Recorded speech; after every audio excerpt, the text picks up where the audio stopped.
সানন্দা বারুইপুরের পক্ষ থেকে শুভ অক্ষয় তৃতীয়ার প্রীতি ও শুভেচ্ছা ও অভিনন্দন জানাই সানন্দা পরিবারের সকলকে আর আমাদের ফেসবুক ফ্রেন্ড সকলকে। তো আজকে শুভ অক্ষয় তৃতীয়ার দিন প্রথমেই শুরু করছি একটা নতুন আইটেম দিয়ে, যেটা লং কট সেট, সেজাল কোম্পানি, একদম ডিজিটাল প্রিন্ট আর গ্লেস কটনের উপর দারুণ কাপড় আর রিজনেবল প্রাইস। আমরা যে প্রাইসটা দিচ্ছি সেই প্রাইসটা খুবই রিজনেবল প্রাইস, এবং এগুলো কিন্তু একদম লং কট সেট।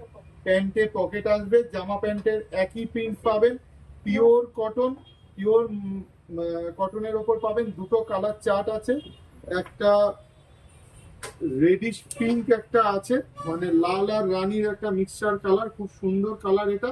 আর একটা ব্ল্যাক, ফুল লং হবে, সাইজ হবে 40, 42, 44, 46, চারটে সাইজের মধ্যে। এবং কট সেট, যেটা জামা প্যান্ট একই হবে, লং কট সেটের মধ্যে। দারুণ একটা কালার কম্বিনেশন আর দারুণ একটা আইটেম।